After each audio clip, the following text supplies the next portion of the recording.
Good morning, this is the Eager Beaver Show. You are listening to a True North Eager Beaver Media Podcast.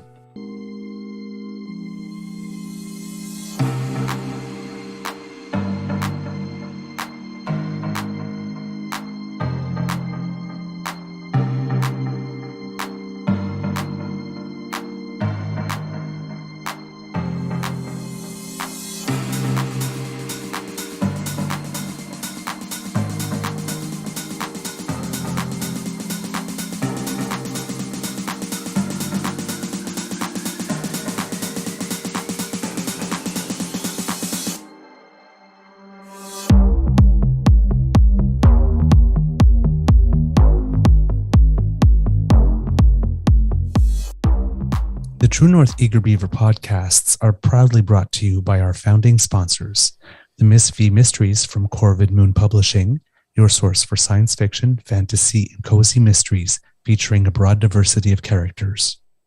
CanadianTarot.com, your uniquely Canadian online eclectic tarot community and forum, and the Pepper Master, hot pepper sauces made from fresh farm ingredients to thrill your taste buds and expand your mind.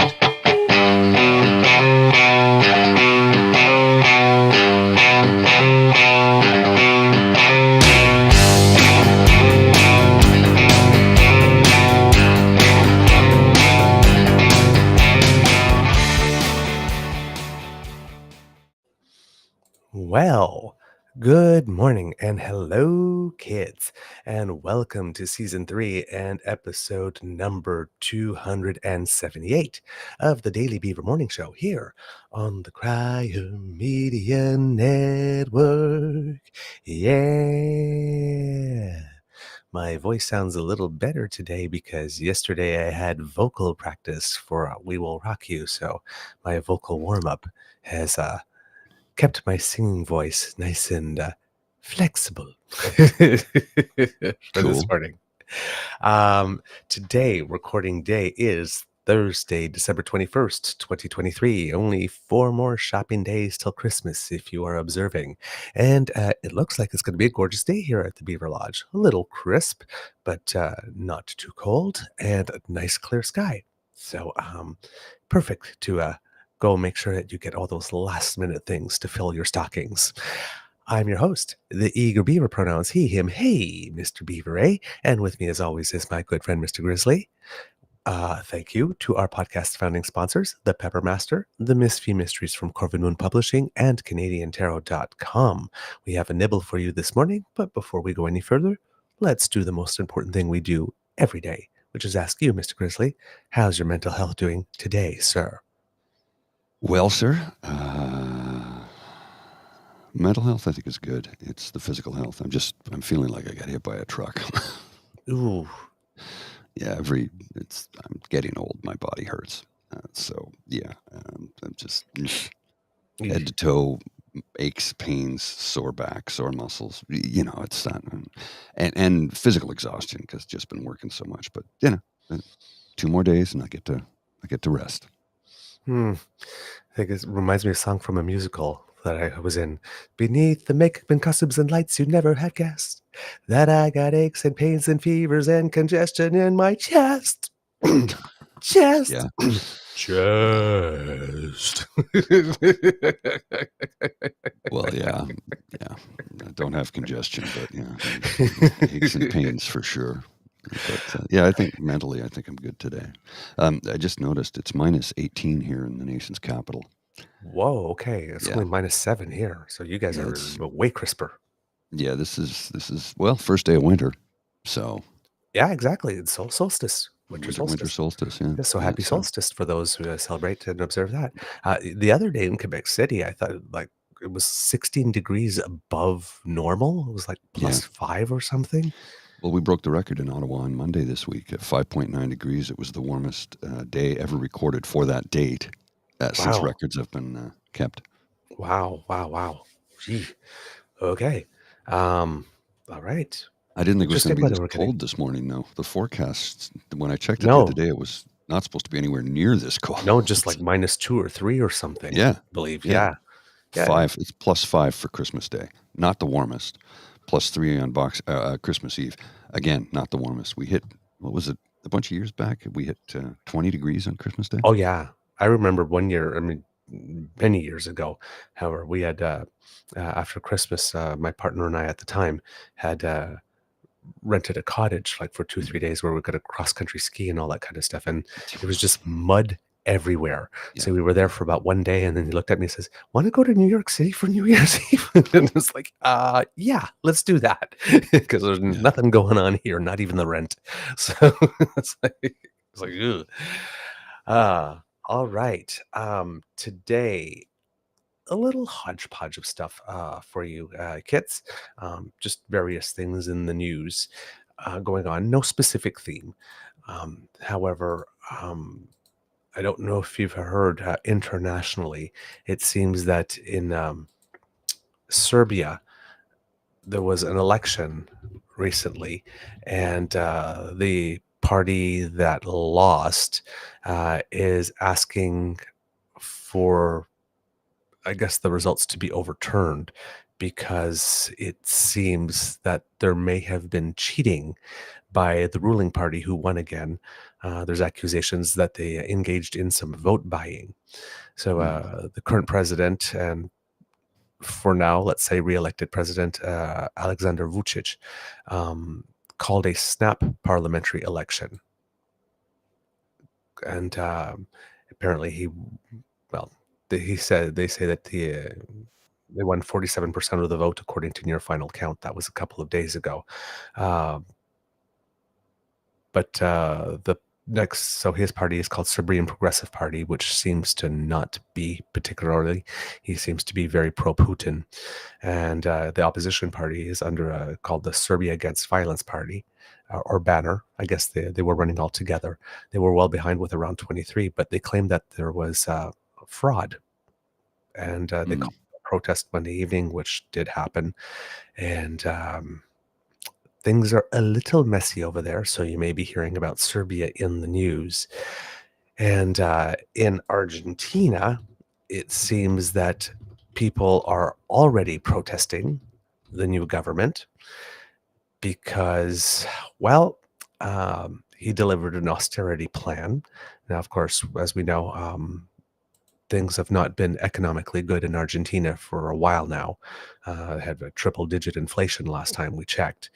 And he announced, the president Javier Milei, which we've shown you pictures, and we always say watch for the hair, and he's got. I'm trying to avoid saying the word crazy, but he's got wild hair. It seems that he introduced economic policies that he calls shock therapy for the nation. And that includes a drastic currency devaluation in a country that has triple-digit inflation. And he has done things like reduce protections for workers, for renters. Any nationalized business can now be privatized. Basically, a whole suite of about 300 measures. And he calls it only a first step towards reconstruction. He's just burning this it all was down. coming. Yeah.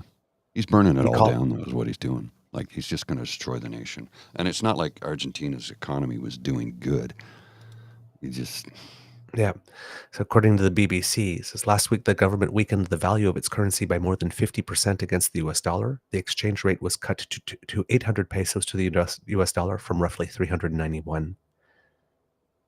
Since 2019, Argentina has been keeping its currency artificially strong by strictly controlling the movement of the currency, and that helped drive demand for the US dollar on the informal currency market, which saw the peso trading at much lower rate than the official level.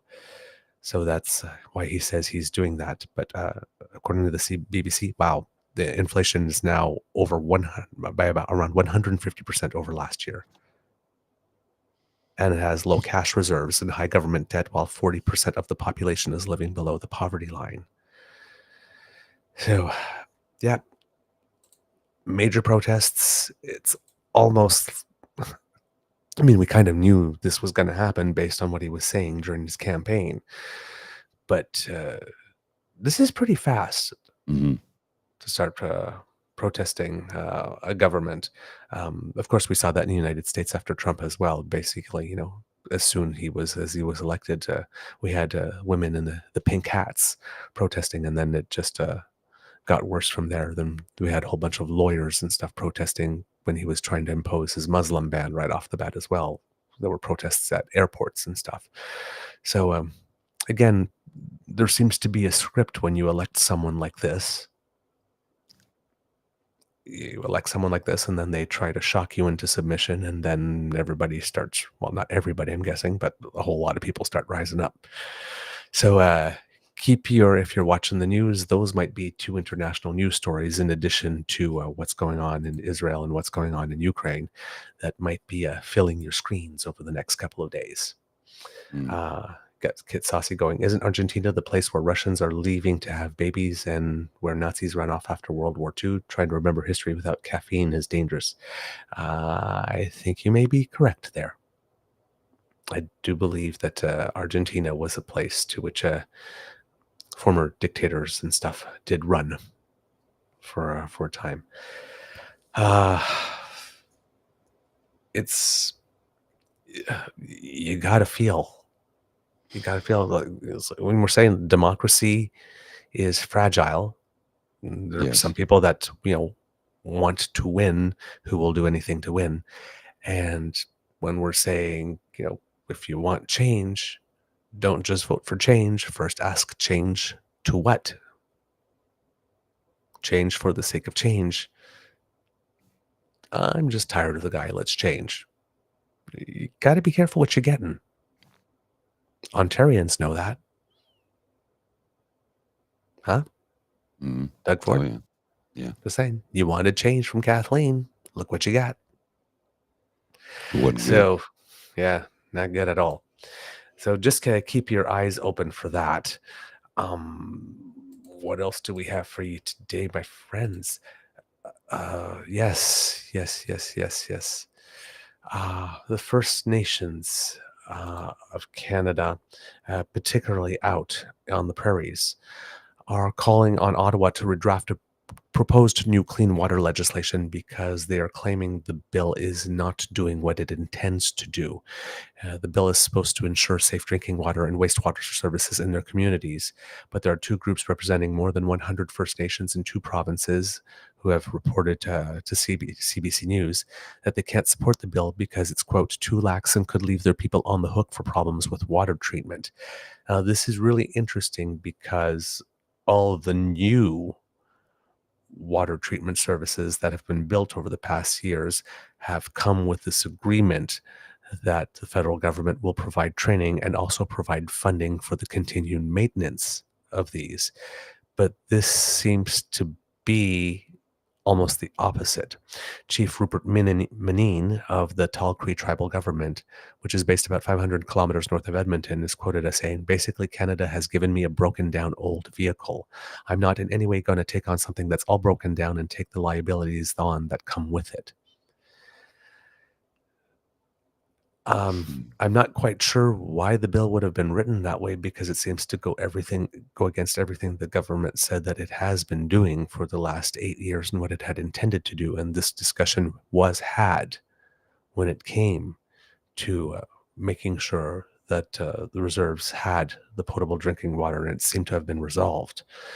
But according to Norma Large, a policy advisor to the Chief Steering Committee on Technical Services, which represents 47 First Nations in Alberta under Treaties 6, 7, and 8, quote, the bottom line is that this bill is not meeting the mark. The proposed law is meant to protect freshwater sources and establish minimum national drinking water and wastewater standards in First Nations, to create a new First Nations-led water institution to support communities and provide sustainable funding for maintaining water quality. So it seems the objectives are good, but that the bill is not written in a way that would achieve those goals. Norma Large says that her committee fears that the federal government is dumping clean water responsibilities onto First Nations without first dealing with the water crisis it created through the underfunded reserve system and restrictions imposed under the Indian Act. The government is saying that these are issues that can be resolved and discussed as the bill is going through process, so you don't have to worry. I don't know. Both are clearing. Both Large and Menin are claiming that they tried to address this issue with the government before the bill was tabled, and that they weren't properly consulted. In fact, Menin says we were ignored. Now, the government says the bill is the result of historic consultations with First Nations partners. But it does not seem that there's agreement there. Curious. Yeah.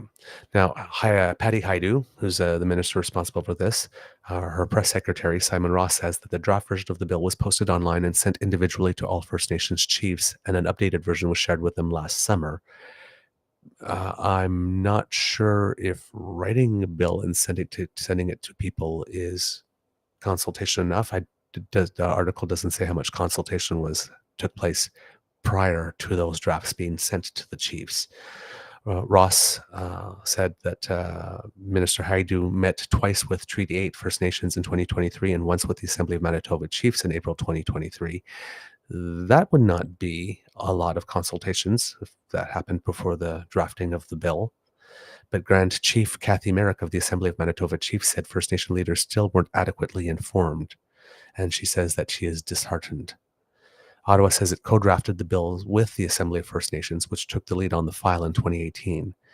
Quote, while the AFN has called upon all parties to support the bill, we understand that some First Nations partners still feel like their concerns did not make it to the final version, said Ross, who added those concerns can be addressed as the bill makes its way through Parliament, as I just mentioned. Barrick says the AFN, which represents more than 600 First Nations across the country, should have done more to seek community approval. So it seems it's the AFN as well that may not have done enough in this case. As we know that the AFN was going through a little turmoil with regard to its former national chief basically being removed from her position by the council, and a new national chief who has been brought in. I believe her name is Cindy Woodhouse, who was elected as the national chief on December 6th after a vote that went to 6 ballots. And it was left to, I guess there was David Pratt and her left on the ballot, and David Pratt conceded.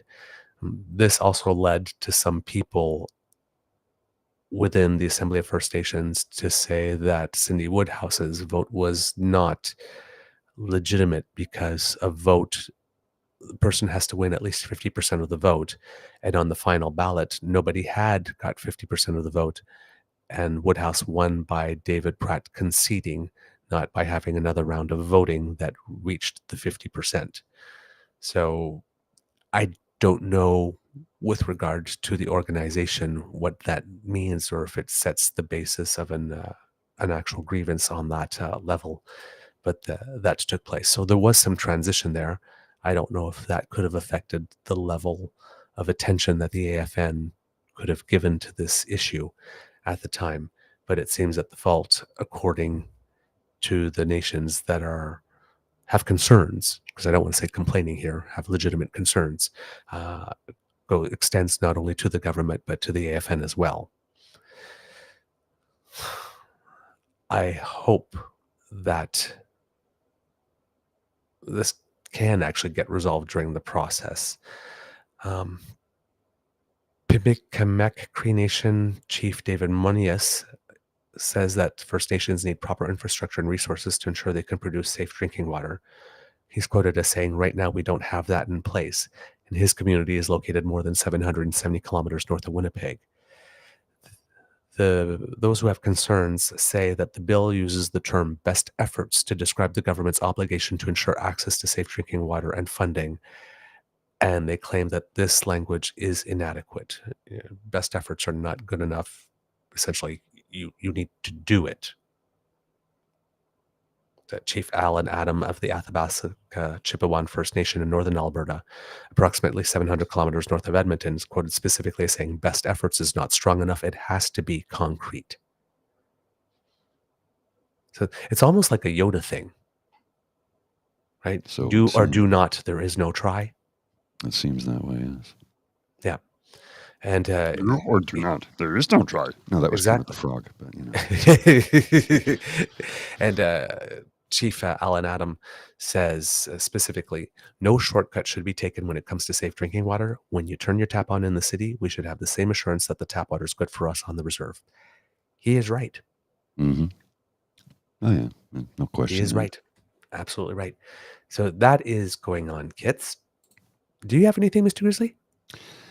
Couple of little things. I have a very strange tweet from Angus Reid, of all people. Ooh. I don't. Yeah, I'll put this on the screen and read it to you. I'm kind of like, dude, this is not smart of him to say this. So, we're all supposed to be driving EVs in the 2030s. Imagine the performance of an EV in midwinter Winnipeg. And then there's immigration, 1 million newcomers in 23. Was there a debate about this level? What kind of alternative reality exists in Ottawa? Government and opposition? And the very first response is from Markham Hislop. I like him. I do too. Maybe delete this dumb tweet. Battery energy density is rising 7% per year and set up for a step change with solid state and other innovations. Chinese EV makers are about to release a 1,000 kilometer range batteries.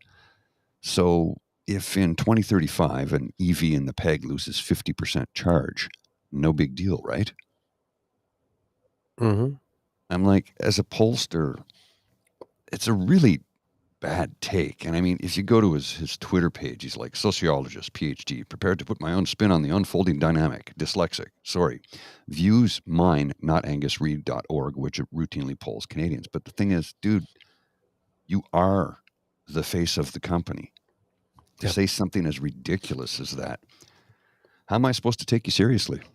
Yep. Well, and that's the thing that a debate that's been coming up a lot.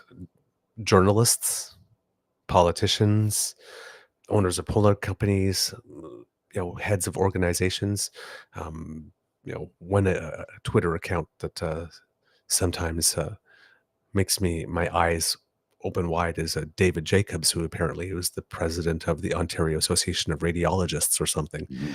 And he is super anti-Trudeau and says some really interesting things. And it's like, Ontario Association of Radiologists, do you know your president is saying these types of things? Yeah. I understand that people have a public life and a personal life. Yes, And the times that when you're speaking, you wear your hat on the behalf of your job, your organization, and then on behalf of yourself. But for example, when it comes to polling, everybody kind of assumes that Angus Reid leans right to begin with in terms of the manner in which it polls. And according to 338.com, it does not have an A+ rating among polling companies. They give ratings, right? When you look at 338.com, Canada.com, when they're looking at the polls federally, they give them, the polling aggregator gives them a weight. So, your poll is based on recency and, the size of your sample and all that kind of stuff, but also the rating of your company.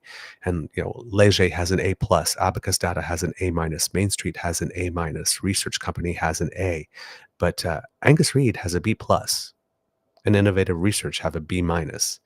Those are the two that, according to the polling aggregator, are the least accurate, least reliable. Now, B+ and B- is not terrible as opposed, but when most every other company reaches an A+, an A-, or an A, and there's only two that are B-, B+, you need to raise your game. And that's why I don't understand why Sachi Curl from Angus Reid gets so much public profile, especially on CTV and CBC. They're always interviewing people from Angus Reid. They even got her to moderate one of the debates, and she's the one that delivered that question during the last debate. I can't remember what it was off the top of my head, but that had everybody's eyes open up like toonies again. Did she actually just say that in the question? If your reputation as a polling company is the quality of your work, the quality of your polling, the quality of your data, which is why Abacus, for example, and David Coletto is so respected. When you comment privately on things like EV batteries don't work, and hey, baby, did we have a talk about how many immigrants were? And you're already suspected to leaning right as your polling company? Yeah. Not a good If look. I was looking for someone to do some public opinion research for the True North Eager Beaver, that's not the door I would be knocking on. No.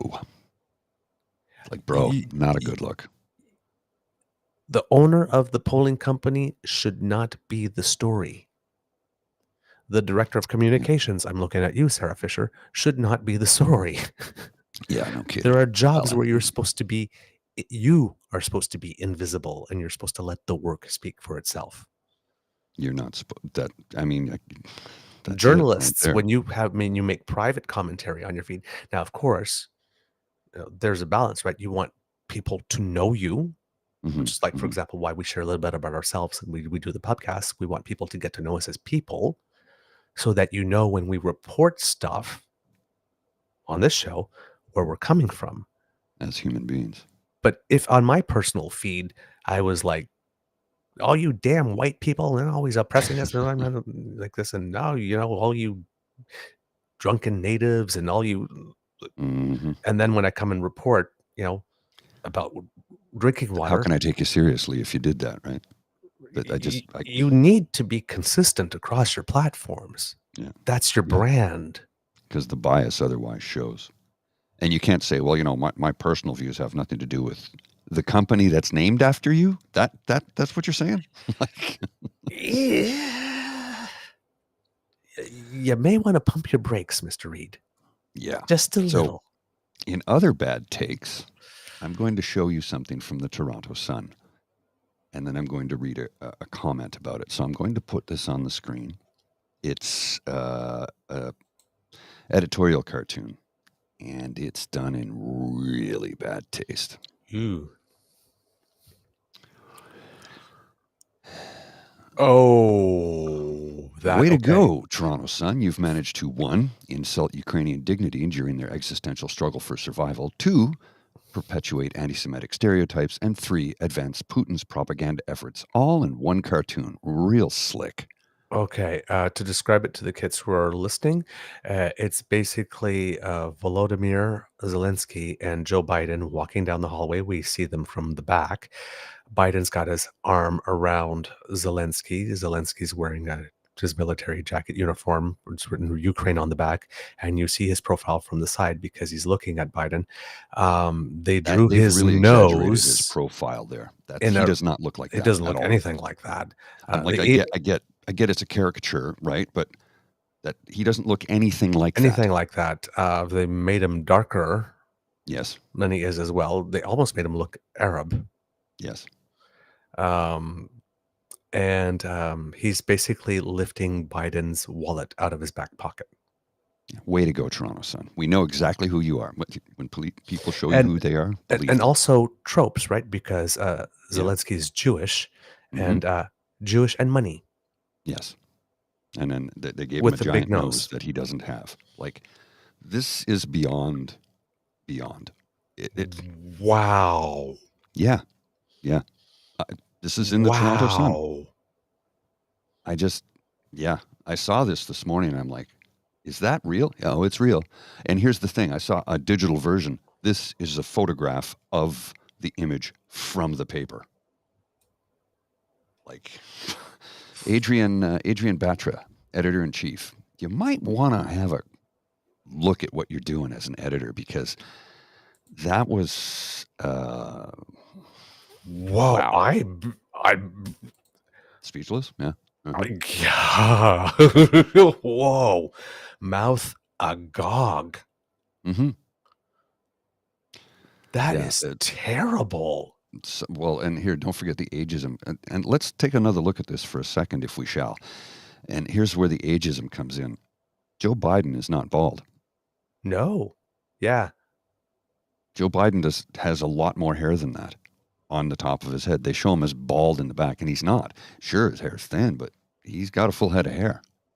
So the Toronto Sun just reached a new low. And there's one idiot. How on earth is this anti-Semitic? Oh, like, really? Really? Really?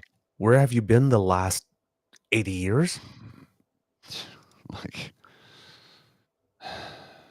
well, Wow. That is, you just destabilized me. That is so bad. wait till you see I'm this sorry, I next should thing. not be laughing, but that's, Wait till you see this next thing. it's a laugh of embarrassment. I'm embarrassed for the son and whoever. Whoa. Ever notice that all the most diabolical villains throughout cartoon history all share the same distinguishing features? Yep.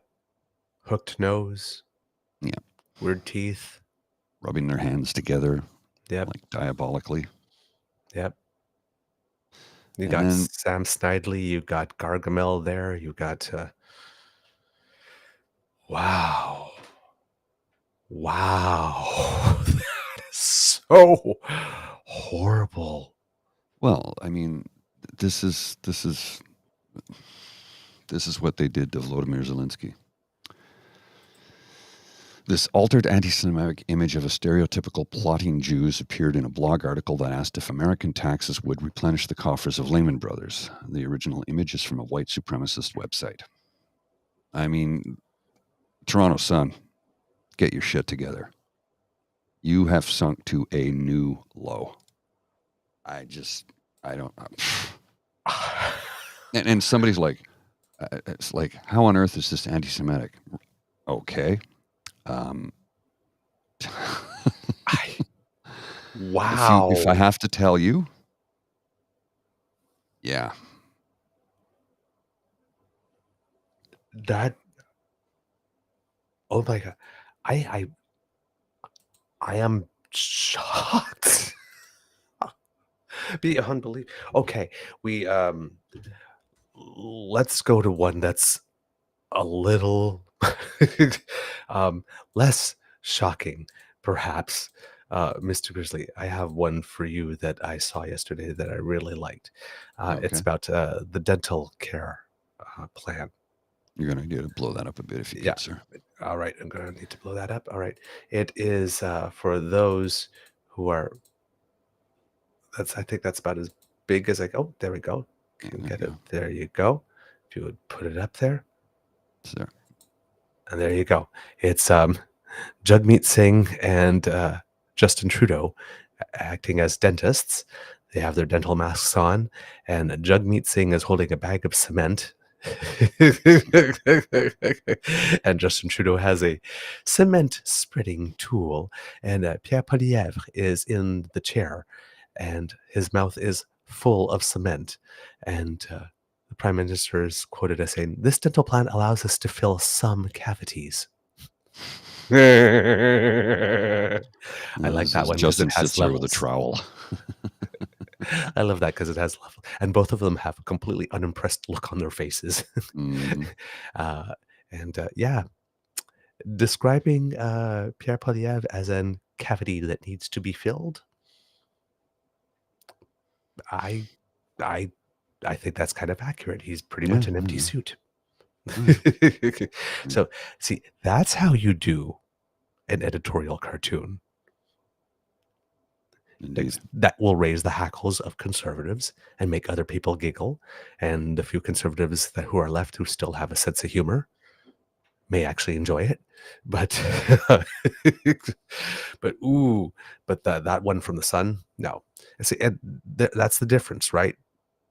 Between a cartoon that is cutting or biting, right? You might be going, ooh, harsh, but fair, versus what the fuck? There's a fine line. There's a fine line. But that cartoon, that Volodymyr Zelensky and Biden cartoon, that Yeah, they've crossed it. this isn't even like slightly tiptoeing all across the line or gingerly pushing one toe across the line to see what will happen. Like, they did a triple jump with a running start. Yes. And just whoa, wow. Yeah.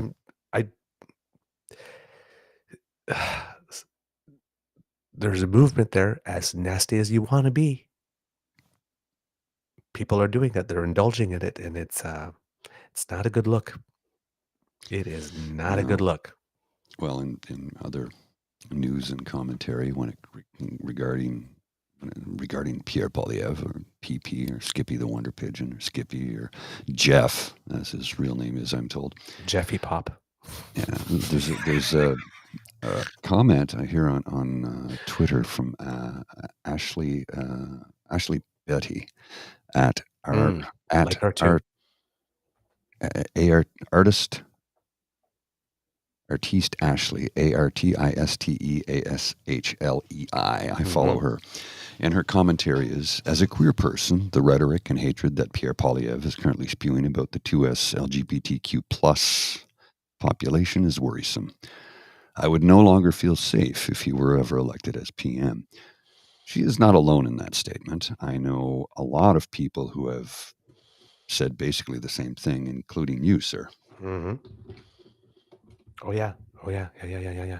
I don't think I can pull it up quickly because I don't remember the title or the tweet to which I referred. But yes, he gave an interview, I believe, and it was To Rex reported in the Murphy? National Post. Yeah, to Rex Murphy. Thank you. And in it, I think he's decided to go all in on the anti-rainbow stuff, because he tried to make us believe that he didn't read the T-shirt. Right.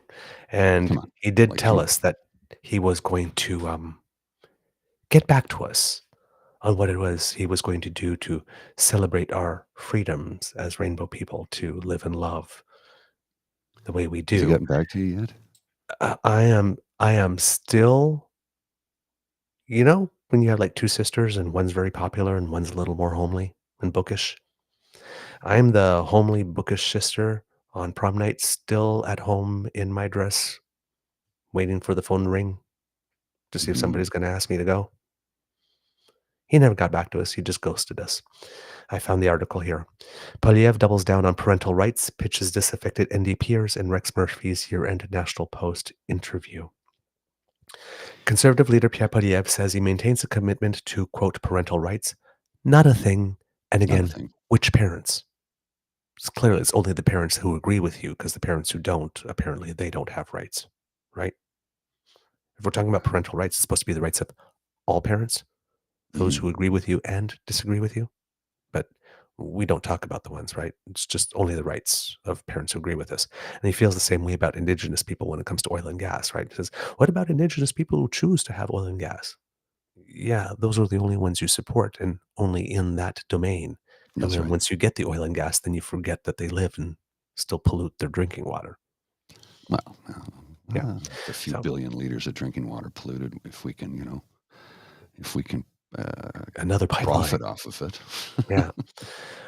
So while making a play for disaffected NDP voters and laying out a different approach for limiting emissions in an exclusive National Post video interview with columnist Rex Murphy, why does he still have a job, and why are they trying to keep him relevant?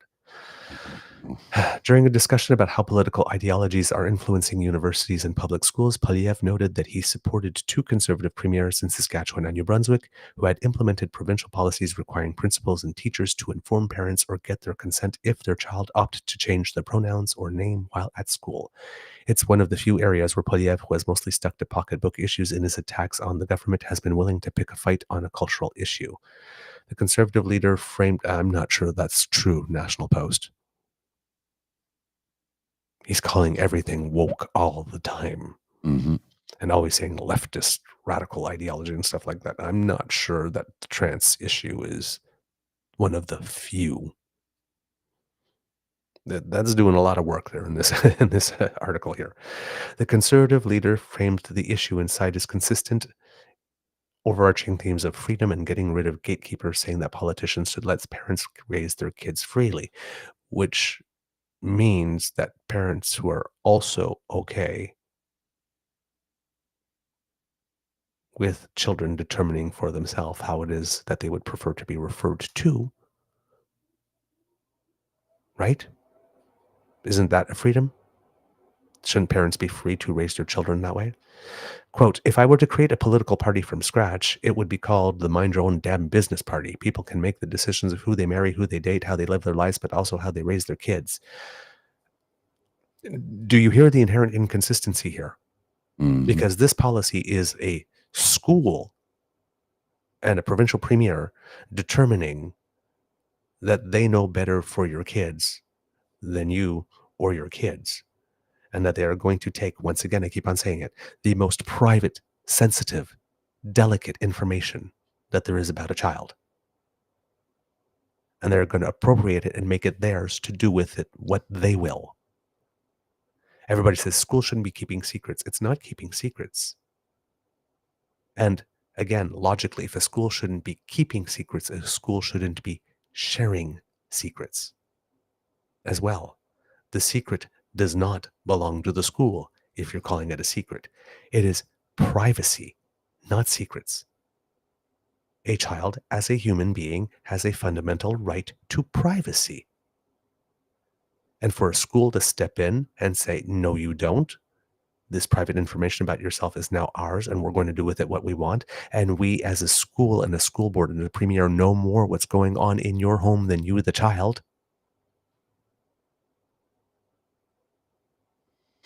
If we're talking about the Mind Your Own Dad Business Party, why are the premiers in the schools not minding their own dad business with regard to a child's gender identity? A child comes in, says, no, I would prefer Michelle rather than Michael. You say Michelle, just as I would say, I prefer Douglas rather than Doug. Mm-hmm. And you move on with your life. Yeah, what's the big deal? There's no need to report this. Well, and then they go, you've got people who have been radicalized beyond belief are going, well, they're showing them graphic sexual images in school, and, No. and they're getting surgery and mutilating their No, body. No, that's not part of their curriculum. There's nothing in the curriculum that advocates, that says, hey, kids, there's no teacher that wakes up one day and says, hey, kids, today we're going to talk about different people. Because it's like, there are black people, there are white people, there are Muslims, there are Christians, there are gay people, there are straight people, there are trans people. And kids, trans people, yes, they're a thing. And if ever you want to change your gender, I'll help you with that. That does not happen. It is not part of the curriculum. When everybody's talking about Policy 713 in New Brunswick and saying, oh, well, parents have a right to be involved in the lives of their child and all that kind of stuff, and you got to be aware of what's going on in school, and schools are teaching all this. No, the curriculum is that different people exist, and because people are different doesn't mean that we treat them less than other people. That's it. That's the curriculum.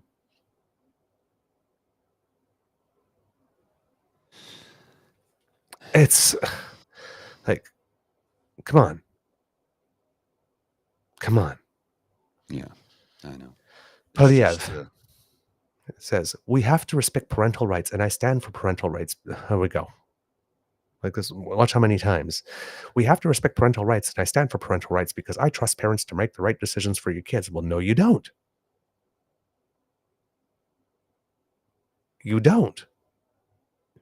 Because what you want is the school to intervene and go tell parents, hey, do you know your kid is doing this? Well, if the kid is doing that, maybe it's because their parents raised them to do that. Either because the parents were okay, or because the kid knows that the parent is not okay, and therefore they don't want it. But either way, the parent raised the kid to make the decision that they're making, for good or for ill.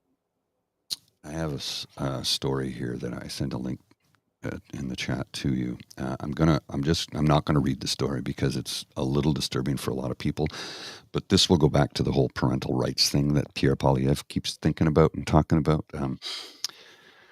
Edmonton parents facing 100 plus charges in alleged abuse case involving shock collar on kids and dog torture.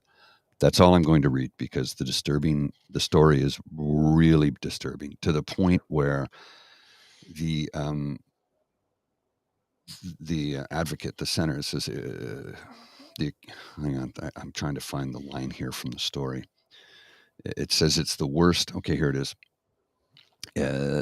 Edmonton Police Services says this is the absolutely worst case of child abuse they have ever seen. It's 104 charges. I'm not going to read it because it's really disturbing. But if anybody wants to, I will put a link to it in the chat. You're free to read it at your own discretion. It's a trigger warning. It's really rough. The victims are allegedly the father's six children and one grandchild, ranging in age from 2 to 13. Mm-hmm. And here's where Polyev really lays it on. If you're paying attention to this man at all, you know this is not true. Quote, "This is a key area where Justin Trudeau and I just disagree. He believes that he should be able to impose his radical ideology on other people's kids by demanding provinces implement his thinking and calling anyone who disagrees, whether they're Muslim or Jewish or Christian parents, hateful." Never said that.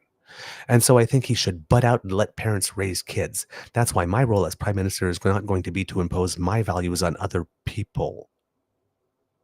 It's to get out of their faces and run a competent government. Are you fucking kidding me right now? It's like,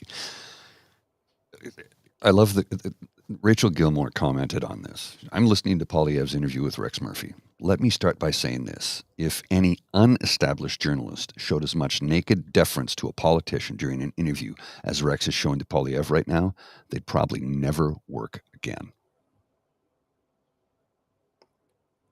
His whole thing is you are free to live according to how I tell you to.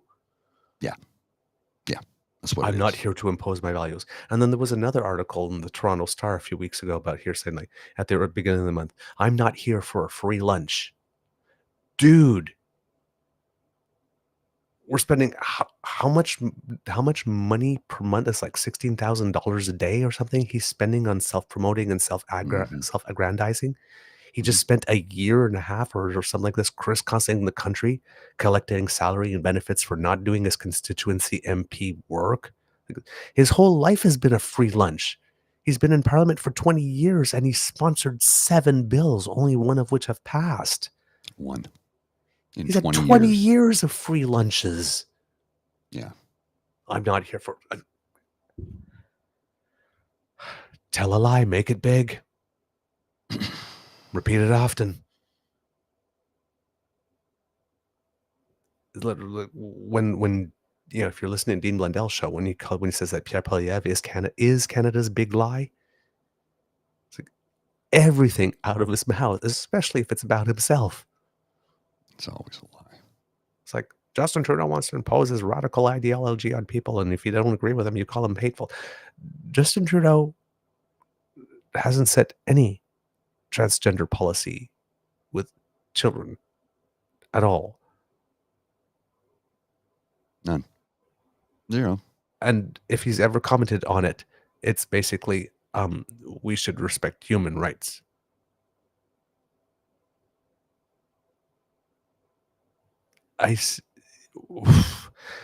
You can't. I've made the analogy before.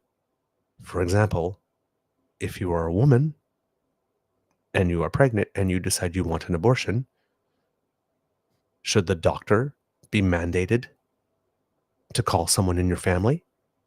Say, no. This person is making a very important decision that I think you should be aware of. If you decide to elope, does the people at the department or the place of government that grants the marriage license then pick up the phone and call someone and say, hey, do you know your daughter or your son's eloping? If you go to the free clinic to get checked for STDs and you happen to be married,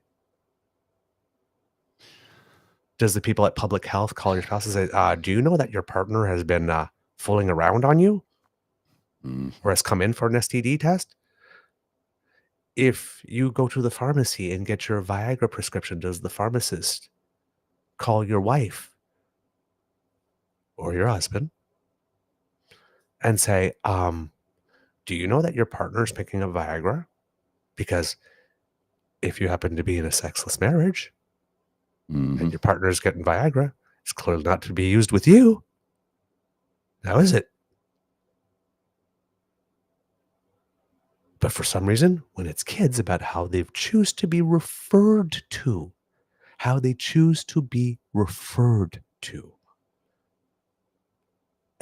the most fundamental, oh, a little kiss, hello, the most fundamental thing, your own identity.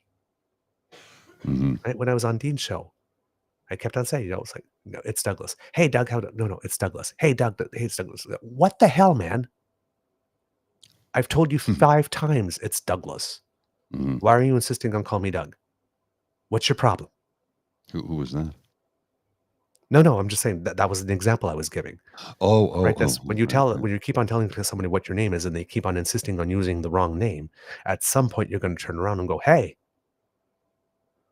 what's up with that? Why are you being weird? This is like she, no, he, she, no, he, she, no, he. What's your problem? It's like the most fundamental. It's entry level respect. Call me by my name. Refer to me by my pronoun. Wasn't that the name of a film? Call Me by My Name? Yes. But it's like it's before Respect 101, whatever comes before that, that's what that is. And they have a problem with that. And it's like, well, because you're under 16, you can't possibly be aware of yourself. Like, there are children under 16 who go to court to emancipate themselves. There are children under 16 who have more say in medical decisions with when they're getting treated for leukemia than they're being given right to be referred to. Words. Just using words. Yeah. And here's come on. How difficult is it for you to show respect to another human being by calling them the way what they want to be called? Especially a child. How is that difficult for you? If you have a problem with that, you need more therapy than I do. Because come on. How many children play pretend? It's like, Marco, go do that. It's not Marco. I'm Sir. Okay. Sir poops a lot. How about you say, thank you? Because we indulge children all the time on that type of stuff. Now, I'm a princess. Oh, okay. Hello, Princess Maggie. Right? But it's Michelle, not Michael. It's John, not Jean. Now we have a problem? Come on. Come on. Yeah. Come on. So if you have a problem with it, just imagine the kids are playing pretend and imaginary and run with it. If you really think it's a phase, run with it. They'll grow out of it. Why do you need to involve the state? It's just... Well, and like Cassie pointed out, there were 18 letters in Saskatchewan that prompted Mo to come up with his plan. 18 letters. And I'm wondering, I think it was Reed that said, I wonder if that was PBCC who can, help that letter writing camp. 18 letters, and they're going to change the rules for everybody. Well, actually, let me rephrase that. They're making rules for everybody that nobody asked for. 18 people. There's 1 million people in Saskatchewan. 18. Come on. Yep. Got Kid Saucy here. They're saying these are the same people who do not see children as people. They see children as extensions of themselves to be modeled and shaped for their own failed ambitions. Boom. Yeah. Boom. We got to wrap her up. I got to get into the office. We can have a long show tomorrow, but I got stuff to do today. I do want to drop a little thing on you here. And okie dokie. Who could have seen this coming? Canada's healthcare system overwhelmed with steep rise in respiratory viruses and low uptake of vaccines.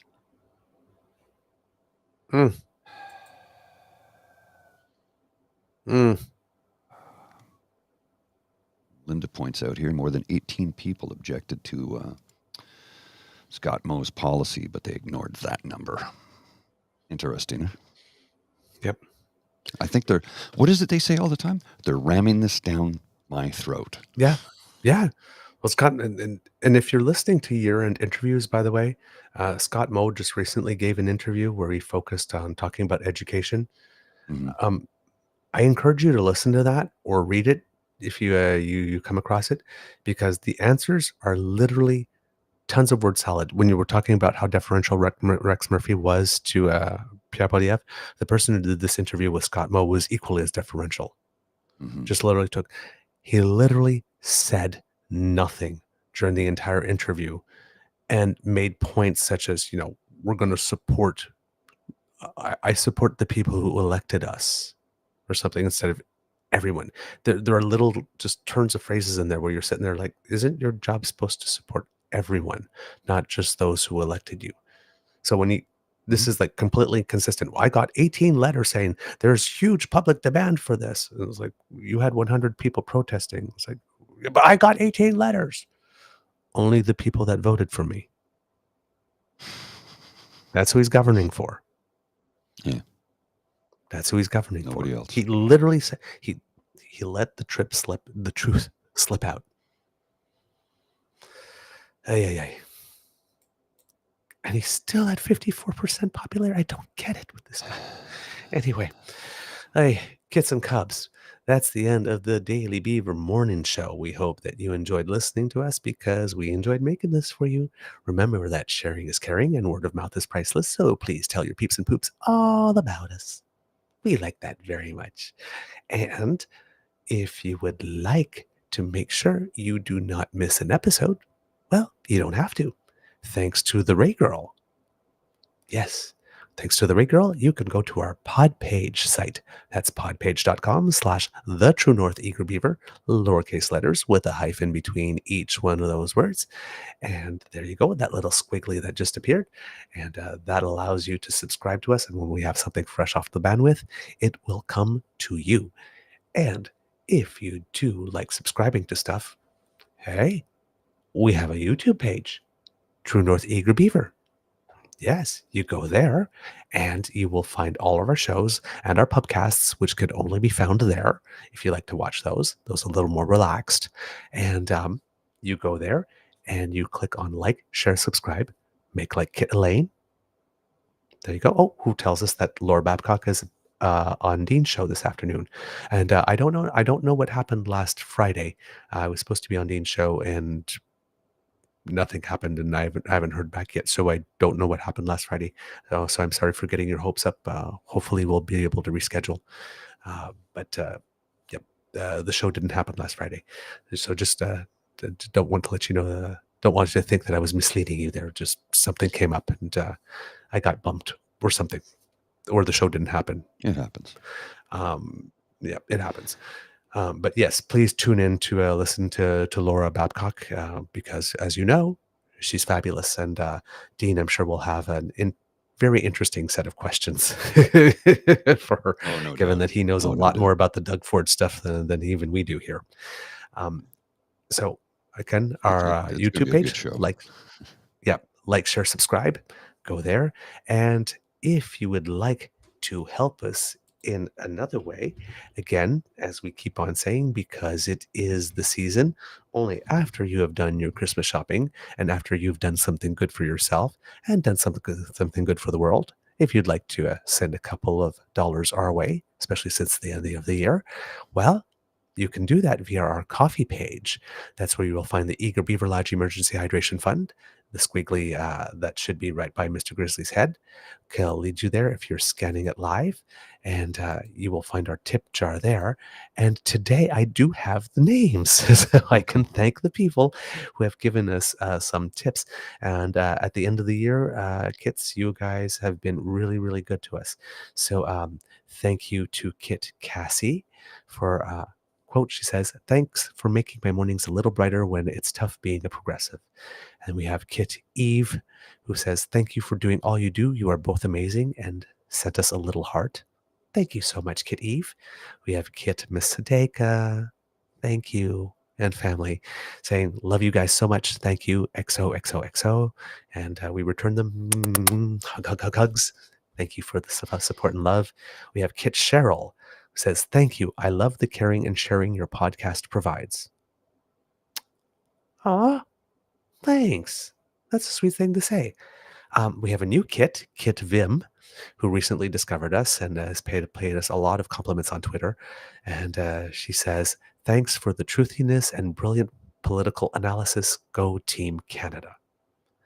And she particularly likes our integrity.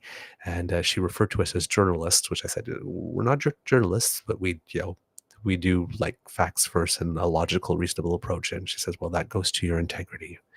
And we need more of that. So thank you, Kit Vim. Really appreciate it. And welcome to the Beaver Lodge. And finally, Kit Plain Power /H Boychuk. Merry Christmas, you wonderful humans. Much love. Much love to you and to yours as well. And thank you for the generous support. So there you go, kids. Again, you are so good for us. And so good to us. For and to us. Both, yes, it's a combo. That's a twofer. It's combo. That's a twofer right there, kids. Absolutely. I'll tell you what that is. Yeah. Because democracy is something that you do. Get your shots. Take care of your health. Right? It's completely selfish. We want you here for the long run. We want you to stay with us. So take care of your health. Get your shots. Make a little donation to the Red Cross if you can. And write those letters. Ask for meetings. And if you have the time, consider running for something. We need you. If you can do it. Put your body in the game. Not everybody can. Not everybody can. That. But if you can. Takes a thick skin. And remember, everywhere, if for the holiday season, you do not have money, but you do have time, a lot of places could use your time right now. All right? Mr. Grizzly, do you have some words of wisdom, please? I'm going to go simple and light today. Okay. And I'm going to show you a picture, and it'll speak for itself. And I'll read the picture to you because there's stuff on it that needs to be read. But it's one of those things where the MAGA cult has gone, well, I'll put the picture and then read about it in a second. So for those of you listening, it's a picture of a very attractive woman on, I guess, a beach somewhere, and she's posing, and she's obviously a woman who spends a great deal of time in the gymnasium and lifts a lot of weight. She's incredibly fit and ripped with a full six-pack. And the comment on her photo from somebody says, if you're attracted to her, you're a latent homosexual. Sorry, I don't make the rules. Oh, I've seen that before. The comment below it is, welp, we've done it, boys. We've come full circle. It is now gay for us to be attracted to women. It's just, I had to go with something a little bit light and funny because Is it because she clearly does squats? I guess. I just don't understand people some days, man. I'm telling you. People are weird, man. Especially I keep on saying it, kids. Repression makes people say and do weird shit. So let your freak flags fly. Yeah. Wow. Okay, Mr. Grizzly, roll the credits, please. Good morning. This is the Eager Beaver Show. You are listening to a True North Eager Beaver Media Podcast.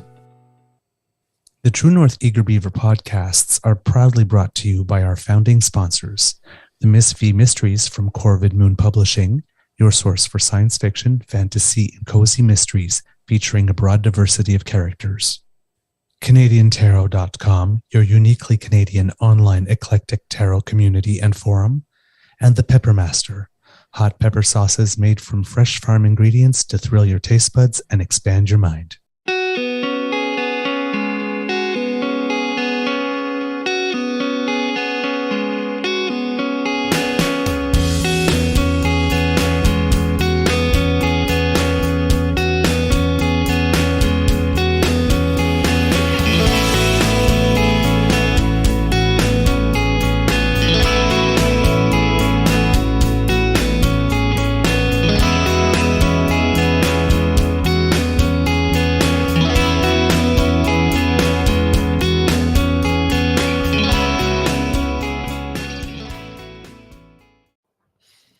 All right, So kids. you want to know something ridiculous before we get to the Easter egg? Yeah. I get a copyright violation every day, and I have to respond to it every day. And every day I send them the same damn information, and then the next day they send me, "Oh, congratulations, the copyright infringement has been lifted. You can monitor."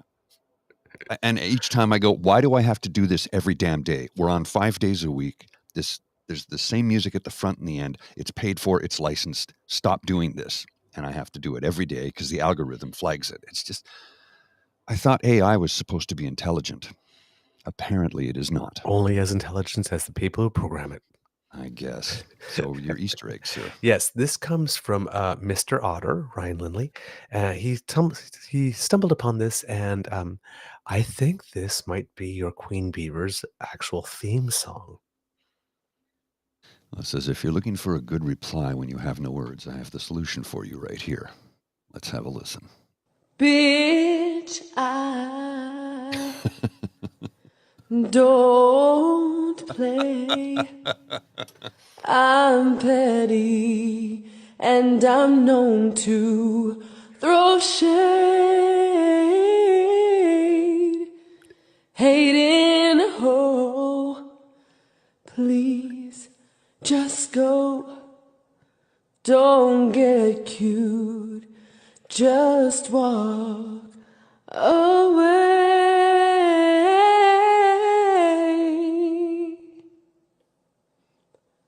Girl, bye, bitch, listen, fuck you. Bitch, listen, fuck you.